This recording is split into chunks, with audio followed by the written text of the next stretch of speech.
ॐ भूर्भुवस्वः तत्सवितुर्वरेण्यं भर्गो देवस्य धीमहि धियो यो नः प्रचोदयात्। उस प्राण स्वरूप दुखनाशक सुख स्वरूप श्रेष्ठ तेजस्वी पापनाशक देव स्वरूप परमात्मा को हम अपनी अंतरात्मा में धारण करें। वह परमात्मा हमारी बुद्धि को सतमार्ग की ओर प्रेरित करे। भाइयों बहनों, जय श्री राम, जय गुरुदेव, जय माँ आदिशक्ति। अध्यात्मोपनिषद के तत्वज्ञान को समझते हुए हम तीसरे भाग की ओर अग्रसर हो रहे हैं।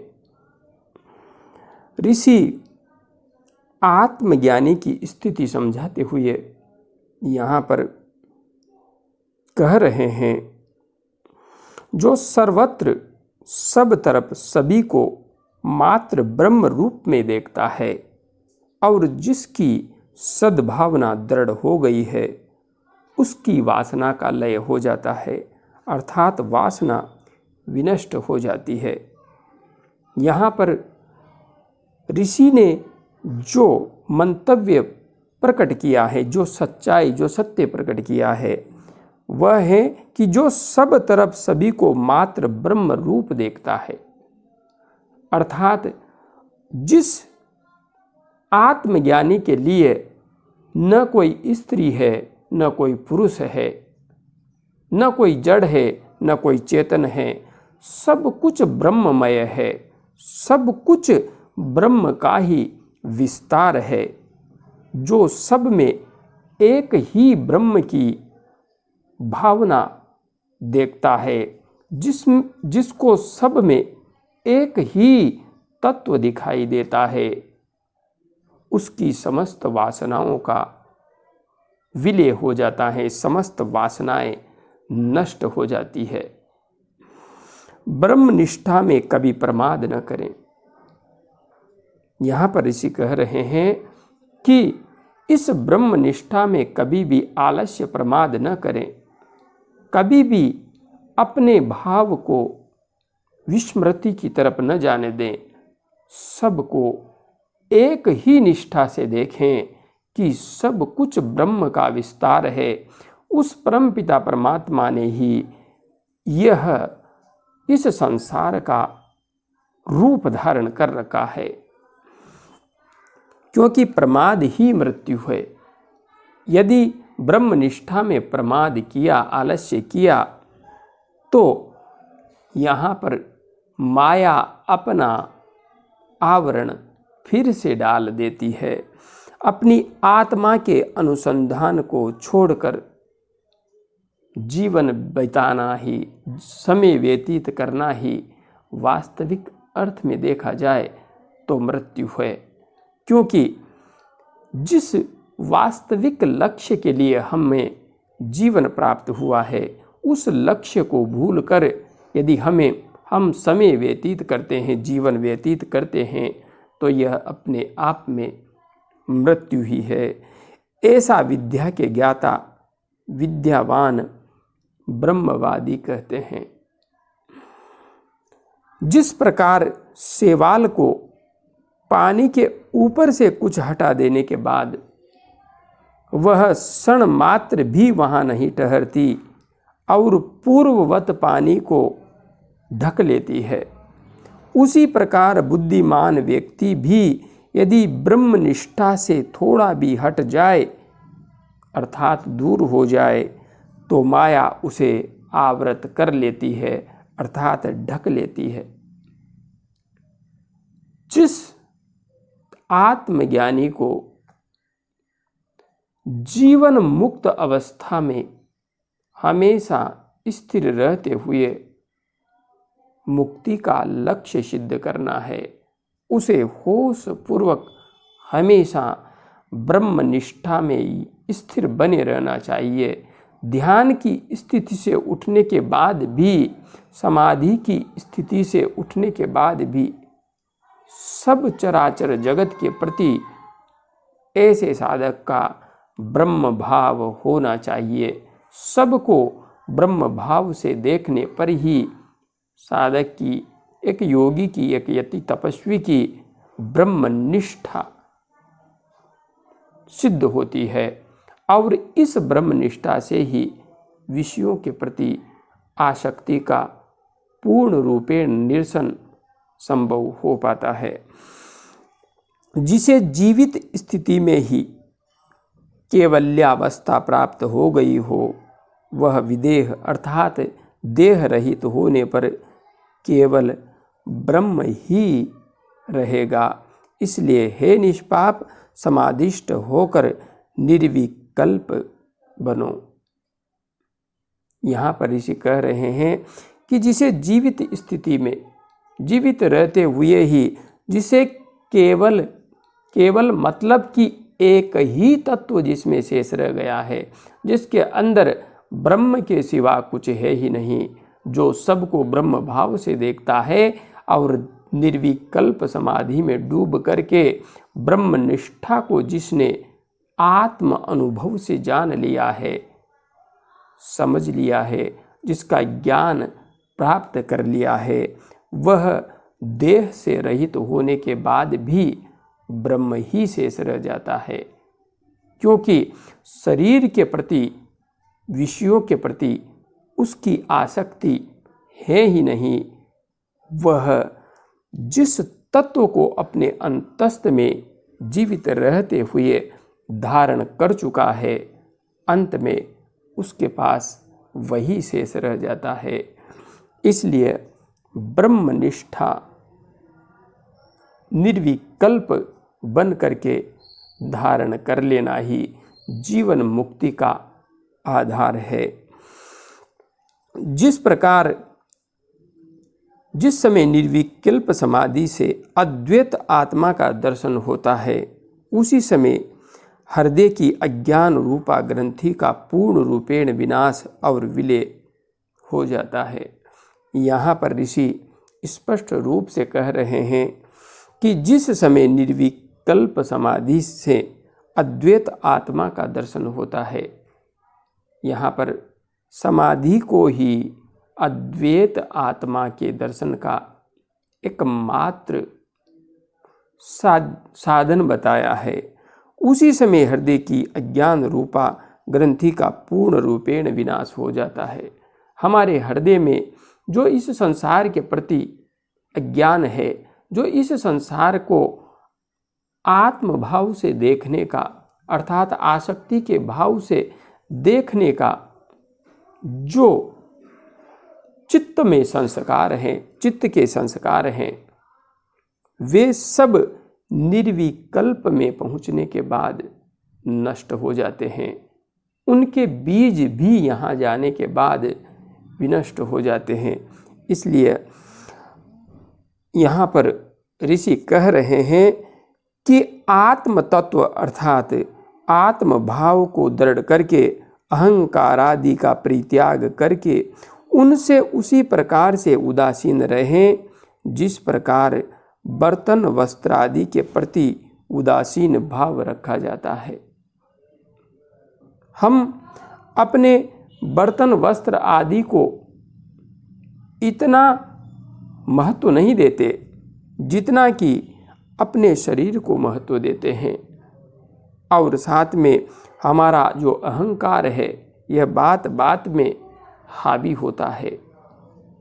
कोई हमारे थोड़े से भी अहंकार को ठेस पहुंचाता है तो हमें वहाँ पर सावधान रहने की आवश्यकता है कि आत्म तत्व अर्थात आत्म भाव को दृढ़ करके यह संपूर्ण संसार एक ही तत्व से बना हुआ है, वह ब्रह्म ही यहाँ पर विस्तृत है।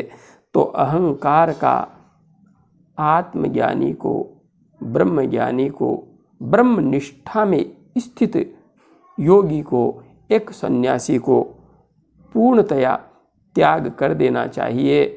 उसे सब में एक ही तत्व का दर्शन करना चाहिए, उनसे उसी प्रकार से उदासीन रहें। अहंकार को कभी भी जागृत नहीं होने देना चाहिए, चाहे परिस्थिति बने, किंतु होश पूर्वक अहंकार को अपने अंदर हावी नहीं होने देना चाहिए और हमेशा अपने शरीर के प्रति, अपनी वस्तुओं के प्रति, अपने अहंकार के प्रति उदासीन रहें, क्योंकि इस शरीर का अपमान आत्मा का अपमान नहीं हो सकता। किंतु यह स्थिति विशेष रूप से यहाँ पर समझने की है। एक पूर्ण सिद्ध योगी ही इस स्थिति में पहुँच करके इस अनुभूति के साथ जी सकता है।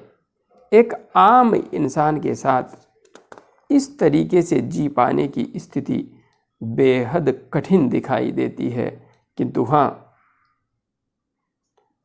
महायोगी भगवान श्री कृष्ण गीता में भी अर्जुन को यही ज्ञान दे रहे हैं कि तू युद्ध कर, किंतु इस युद्ध से अपने आप को विरक्त रख। बहुत कठिन प्रक्रिया है, किंतु अभ्यास से इसे सिद्ध किया जा सकता है, असंभव नहीं है। ब्रह्मा से स्तंभ अर्थात तरण पर्यंत समस्त उपाधियां मिथ्या है, इसलिए सदा एक स्वरूप में अवस्थित रहने वाले अपने पूर्ण आत्मा का ही सर्वत्र दर्शन करना चाहिए। यहाँ पर ऋषि कह रहे हैं कि ब्रह्मा से लेकर के तरण एक तिनके मात्र तक की जितनी भी उपाधियां हैं, जितने भी पद हैं या जितनी भी वस्तुएं हैं, सब मिथ्या हैं, क्योंकि ब्रह्मा को भी अपना आयु काल समाप्त होने पर जीवन छोड़ना पड़ता है। जिस प्रकार से एक तरण अपना अस्तित्व समाप्त कर देता है, उसी प्रकार समय आने पर ब्रह्मा का भी जीवन काल समाप्त होता है। इसलिए सब कुछ इस ब्रह्मांड में मिथ्या है, सिर्फ एक ही तत्व सत्य है, आत्म तत्व। बस जो सत्य है उसी को समझ करके हमेशा सत्य स्वरूप का ही दर्शन करना चाहिए। यह यहाँ पर ऋषि समझा रहे हैं। स्वयं ब्रह्मा, स्वयं विष्णु, स्वयं इंद्र, स्वयं शिव, स्वयं विश्व और स्वयं ही यह सब कुछ है, स्वयं के अतिरिक्त और कुछ भी नहीं है। ऋषि कह रहे हैं कि यह मेरा आत्मा ही ब्रह्मा है, विष्णु है, शिव है और यह सब कुछ विस्तार मेरी आत्मा का ही है। एक बूंद जो कि जल से बनी है और वह बूंद जिसमें जो तत्व है वह बूंद ही सागर है, क्योंकि सागर का जल और बूंद में कोई भेद नहीं है। वहाँ पर भी जल है, यहाँ पर भी जल है। इसी प्रकार से आत्मा और परमात्मा में मूलतः कोई भेद नहीं है। यहाँ पर ऋषि कह रहे हैं कि ब्रह्मा, विष्णु, इंद्र, शिव स्वयं में ही हूँ, ऐसा अनुभव करना चाहिए। लौकिक दृष्टि से यदि हम देखें तो हमें ऐसा महसूस होगा कि यह तो अहंकार को बढ़ाने वाली बात हो गई। हम स्वयं ही कहें कि मैं ही ब्रह्मा हूँ, मैं ही विष्णु हूँ, मैं ही शिव हूँ, तो यह तो अपने आप को भगवान घोषित करने की स्थिति है, यह तो अहंकार की स्थिति है। किंतु वास्तविक अर्थ में जो सच्चा आत्मज्ञानी है, जिसने आत्म तत्व का दर्शन कर लिया, जिसने अपने आत्म स्वरूप के विराट अस्तित्व को समझ लिया, उसने निश्चित रूप से यह जान लिया कि आत्मा का ही संपूर्ण ब्रह्मांड में विस्तार है, और यह आत्मा एक ही तत्व से निर्मित है। एक ही तत्व ने समस्त चराचर जगत के रूप में अस्तित्व धारण कर लिया है। इसलिए यहाँ पर ऋषि यही कह रहे हैं कि सब कुछ मेरा ही विस्तार है, ऐसा समझना चाहिए। और ऐसा समझने पर फिर कोई पराया दिखाई नहीं देता, फिर सब अपना ही अस्तित्व दिखाई देता है। अपनी आत्मा के अतिरिक्त समस्त वस्तुओं का आभास रस्सी में सर्प की तरह केवल आरोपित है। उसका निराकरण कर देने से वह स्वतः पूर्ण अद्वैत और अक्रिय अर्थात क्रिया रहित परब्रह्म बन जाता है। जिस प्रकार से हमें भ्रांति हो जाए, रात्रि के समय रस्सी लटकी हुई है, हम उसे सर्प समझ लें, तो यह आभास प्रकाश होने पर मिट जाता है। हम समझ लेते हैं कि यह तो रस्सी है।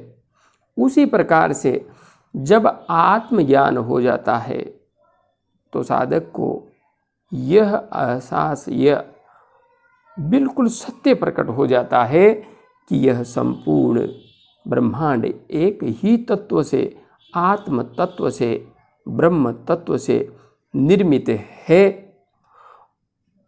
उसका यह जो भ्रांति है, रस्सी में जो सर्प हमने समझ लिया है, उसकी जो भ्रांति है, उसका निराकरण कर देने पर स्वयं आत्मा परब्रह्म ही बन जाती है। जब उसे यह समझ में आ जाता है कि मैं इस विराट अस्तित्व में कोई अलग अस्तित्व नहीं रखता हूँ या नहीं रखती हूँ, तब वह भी उस विराट अस्तित्व में मिल करके संपूर्ण विराटमय ब्रह्म ही बन जाता है। अर्थात वह आत्म तत्व परब्रह्म के समान ही हो जाता है। यहाँ पर ऋषि का भाव यही है कि अपने आप के स्वरूप को ही परब्रह्ममय समझे, क्योंकि ब्रह्म भाव में स्थित हुए बिना कोई भी साधक मुक्त नहीं हो सकता। कोई साधक मुक्त नहीं हो सकता। यह ब्रह्म भाव धारण करना नितांत आवश्यक है। और यह ब्रह्म भाव बिना समाधि के प्राप्त नहीं होता है। हम ऐसा यदि सोचते भी हैं बिना ध्यान के और बिना ज्ञान के, ज्ञान का अर्थ है समाधि में डूब करके अपने आत्म स्वरूप का बोध प्राप्त कर लेना। यदि एक आम व्यक्ति यह सोचता है कि अहम ब्रह्मास्मि, तो यह उसका अहंकार हो सकता है, अज्ञान हो सकता है, जब तक कि समाधि में डूब करके वह इस अनुभूति को व्यक्तिगत अनुभव से जान नहीं लेता। जब जानता है तो सत्य प्रकट होता है और वहाँ पर मानना नहीं पड़ता। वहाँ पर तो अपने आप उस अस्तित्व का वास्तविक बोध होता है। वहाँ पर अहंकार भी नहीं होता। कोई अहंकार नहीं, कोई द्वेष नहीं, कोई अपना नहीं और कोई पराया भी नहीं। वहाँ तो संपूर्ण ब्रह्मांड के प्रति सिर्फ असीम प्रेम होता है, सिर्फ असीम प्रेम।